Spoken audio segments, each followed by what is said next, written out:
We have talked a while ago about creating the illusion of depth and space. So just to review, we can use overlapping to create the illusion that some things are closer, some things are farther. Placement, low things appear closer, high things appear farther. We can use perspective, remember we use those perspective lines, and size.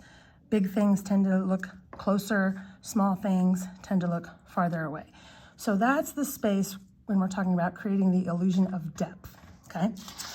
But there's also a type of space that we can talk about. It's called negative space. Actually, it's positive and negative space. So positive space would be what we would consider the objects in the painting, right? So the sphere, the circles, okay?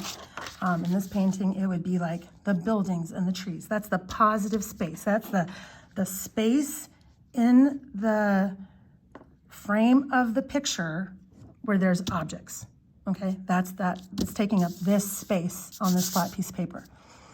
But when we're talking about negative space, we're talking about things that's more what we would consider empty, like the sky or the space between the railings. That space right here, that would be negative space because it's not really an object, right? When we're talking about specific objects, we can talk about negative space being the holes, right? So this tape, the tape itself would be the positive space where this object is taking up space in area, right? But the negative space would be the holes. So when we're thinking about drawing, so this would be the negative space, right? So when we're thinking about drawing objects that have holes, yes, the object itself is important, but those negative space holes are important too. So we need to look at those and figure out the proportions and where they go. Because if we can pay attention to that negative space, it helps us get the positive space shapes in the right place, okay? So yesterday, you should have done that quadrant drawing of the Chihuahua, all right, where we had squares already drawn in. So this is what I'm talking about, where you were trying to get this one over here at the same place. And there should have been a video to help you with that. You can either use this same concept for the quadrants, where the different squares are, for this, or you can try to just kind of more guess, not guess it, but kind of get it in the right place without those squares. But you do whatever you want. So if you want to do those squares, I would say just lightly, you could break this into a quadrant, this into a quadrant, 4 squares, same thing. I put some Post-it notes in your packet. Sometimes it helps people to cover up with their Post-it notes just one square and then work on that square just at a time. So we're just focusing on this, okay? I'm not gonna use the Post-it notes for this one, but feel free to do that if you want. Okay, so in this, we are going to draw the white spaces only, okay? We're gonna skip over the black places. So it's really kind of hard. It's kind of a brain switch. We're so used to focusing on objects, we are trying to get our brain to switch over and focus on the white areas, right? So it might take a little bit. When we get everything drawn in, you're going to shade in the white places only, okay? And we wanna make sure everything's lined up, right? So I'll kind of show you how to do this. Parts of this video I might have to speed up if I have time. If not, I'm sorry if this is a really long video that you have to watch. So I can see that this space up here, this white space, I'm gonna start here just because it's really small and really close to the edge. It's up north toward the top. And I can see that the edge of this white space is at an angle. So I'm gonna use my pencil as a tool to kind of find those angles. So I can line it up here with my pencil and I can bring it over here, right? And that kind of just gives me an idea of that angle of that white space. I'm gonna sketch it in like that. I can say that this white, this space, this edge right here is gonna go at an angle like that. So I can kind of sketch it in like that. It's not gonna be that long, right? I'm gonna come back down here to this one. So I have this white space that kind of reminds me of a nose and a mouth. there's the nose. So I want to come down here. It's not too far to the bottom. Now we are enlarging it, so that's something you have to think about. Same thing, you can use your pencil to find that angle. I definitely would use that to check. So I have this white space here, this line, the edge right here that I'm going to draw. Use that to come over here and find that angle, and that's not quite right, but it's kind of hard to do this without moving my paper, and I don't want to move my paper while I'm making this video. So then I have this curve, right? I have this long, gentle curve that almost makes it very tiny over here. And I can see that this corner, that corner of the white, and this corner almost line up. So I can say that I know that this spot right here, that corner, is going to be about here because I've lined it up. It's right across, right? Same thing, right across. Just give me a little like landmark to hit. So from here, I'm going to start making that curve. I also realized just now that this point and this point, the relationship, I can line up my pencil to those two corners and figure it out. So I just realized that line is not long enough. So I can make that a little longer. So when I line up those two corners, that's where they're at. So now I know this is where I need to start my gentle curve, right? You are more than welcome to stop this video at any time and maybe do it along. I'm not going to do the whole drawing with you, but I'm going to get, part of it kind of drawn. So remember, I'm not doing these details here, even though I really want to, because that's where my brain goes, that I'm drawing the object. But remember, we're not. We're just drawing the white spaces. Okay, so this is going to come up here. This corner, I can, look at it. Does it line up with this corner of that white space? Like it looks like it's right underneath this guy's nose, right? So that's about right now where it's going to go. And I can use my pencil to find that angle. It's going to go up, right? Like this. And then it's got like, almost looks like two noses looking at each other. So I can find the angle of that one, make it go up, right? So as you're doing this, remember, we're just looking at the white spaces. It's going to be a little bit difficult, but if you find those little landmarks, those little corners, and line each other up, that's going to help. So when I get into here, for example, I know that this white space is here, and I'm going to jump over this black space about like that. I know that this corner and this corner are going to kind of line up at that angle, right? I don't want to have this corner should be here. So I want to think about where this white space is in relationship to this white space. So I don't want this corner to be way up here, right? That doesn't make sense because when I look at it, this white space and this white space, these two corners line up. So as you're drawing, once you get one white space where it needs to be, you can use these corner landmarks to make everything else fit, right? So I'm going to go ahead and speed this video up at this point and kind of just draw some more.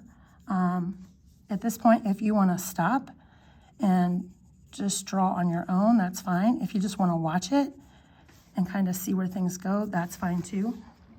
As you're doing this on your trip, feel free to email me, take pics if you have any questions, and I'll do my best to help you out on the road. Have a great trip.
Okay, so you see that I've got all the white shapes sketched in, and if you're watching, you'll notice that I erased a lot of things, and it is totally okay to erase things and fix them. It's one of these things where this is an exercise of getting your brain to shift, to try to look in a different way, and even I, who've done this for years, have a hard time making that shift of focusing on the white spaces and not the black spaces. So you kind of have to even remind yourself, I'm not looking at the stool and the object, I'm looking at the white spaces. And don't worry so much if these aren't perfectly straight lines. I'm not worried about that. It's mostly, I just want you to get fairly close to the correct angle. Okay, so now comes time we get to do a little bit of creative stuff here. So at this point, once we've got everything in the right place and we've lined up our corners, and you can see I was doing that. I was trying to line up corners to each other and just find landmarks. It's not perfect, but for a really fast sketch, it's not bad. So at this point, I want you to fill in all the white places that you see here, over here, but in a creative way. So you could fill it in with like lines. You could shade it maybe dark up here and have some like practice a value scale in the background, have dark places and light places. Just fill this in the background so it's mostly much darker than the positive spaces, because I want you to focus on the area that's the empty holes, the holes in this object and this empty space around it. So shading it and working in the background or in these empty places will just give you one more step of focusing on the negative space for your brain and help you get used to looking at those things. And this is going to become important when you do your next drawing, which is this one, okay, when you do this one. So as you're doing this one, the same thing applies, except this time we're going to take this ribbon, basically, we're going to enlarge it, but then you're going to shade it. So not only do you want to look for positive shapes of this ribbon, but think about the negative shapes around it and how these negative shapes line up with each other. Okay? All right, good luck.